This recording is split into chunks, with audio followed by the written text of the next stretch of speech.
এটি একটি ব্রি 29 ধানের জমি। আপনারা দেখতে পাচ্ছেন এখানে একটি ভিন্নধর্মী ধান দেখা যাচ্ছে।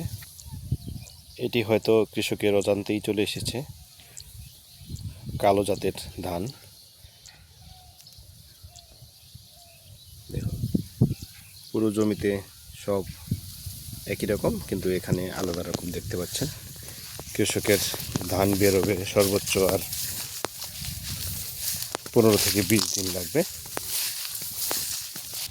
আশা করতেছি 15-20 দিনের মধ্যেই ধান বের হয়ে যাবে, তাই এখন একটু সময়ের অপেক্ষা।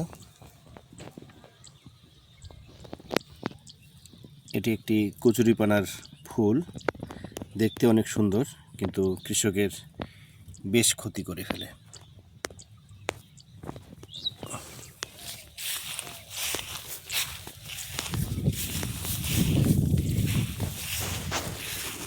এটা আপনাদের হয়তো অনেকের জানা আছে। আপনারা দেখতে পাচ্ছেন এখানে ধান গাছের পাতা বেশ পুড়ে যাচ্ছে। এটা ব্লাইট।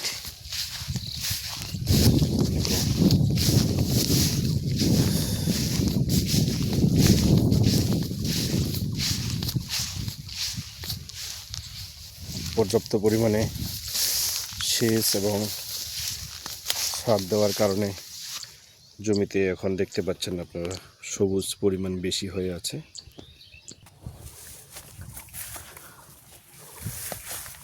ধানের জমিতে হাঁটা বেশ কঠিন, তো মাঝে মাঝে একটু করে ঘাস দেখতে পাচ্ছি, আর এই ঘাসগুলি জমির জন্য অনেক সমস্যা।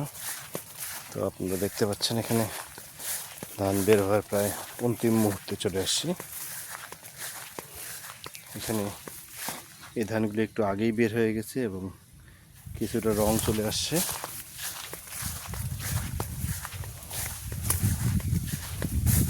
এটি 29 জাতের ধান, ব্রি 29। সেটি বাংলাদেশ রাইস রিসার্চ ইনস্টিটিউটের মাধ্যমে উদ্ভাবন করা হয়েছে। অনেক পুরনো জাতের ধান, তারপরেও করছি কারণ অন্যান্যগুলিতে ফলন বেশি হলেও ঝুঁকি বেশি থাকে দামের ক্ষেত্রে। কারণ বাংলাদেশে আমাদের বাজারের কোনো সীমাবদ্ধ থাকে না। কখনো কখনো বাজারে এত বেশি ধানের চাহিদা, আবার মাঝে মাঝে এই চাহিদাগুলি শেষ হয়ে যাওয়ার কারণে কৃষক অনেক ক্ষতিপূরণ গুনতে হয়। তো এখানে আপনারা একটু দেখতে পাচ্ছেন, এটা ব্রি 28 জাতের ধান, একটু আগে হয়। তো আমার ক্ষেত্রে এটা আমি করি না, কারণ মাঝখানে যদি এই জাতের ধান করা হয় সেক্ষেত্রে একটু সমস্যা হলো যে ধান পেকে গেলে মাঝখান থেকে কাটা কষ্টকর হয়ে যায়। আমি যদি হারভেস্টার না নিয়ে আসতে পারি আমার অনেক খরচ হয়ে যাবে ধান কাটতে। সেজন্য সকল দিক বিবেচনা করে ব্রি 29 এই ইরি মৌসুমের জন্য সুবিধাজনক। আপনারা আর বাংলাদেশে বেশিরভাগ মানুষই ব্রি 29, 28, 51 এসব চাল খেতে বেশ পছন্দ করে। আমার ক্ষেত্রেও তাই। এত সুন্দর পরিবেশ, ঠান্ডা বাতাস, ধান খেতে বয়ে যাচ্ছে, দিয়ে অন্যরকম অনুভূতি।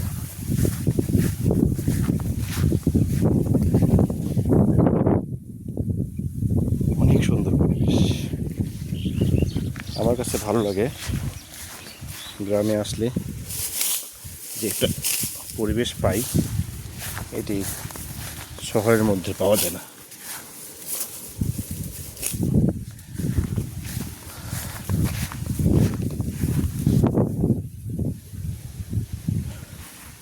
আপনারা দেখতে পাচ্ছেন কিছু কিছু ধান খেতে ধান বের হয়ে যাচ্ছে, আবার অনেকগুলিতে কাছাকাছি সময় এসে গেছে।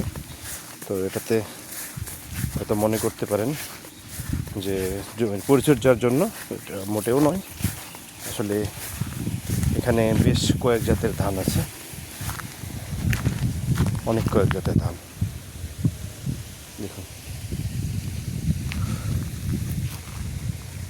সবাইকে অসংখ্য ধন্যবাদ। সবাই ভালো থাকবেন, সুস্থ থাকবেন, আমার জন্য দোয়া করবেন।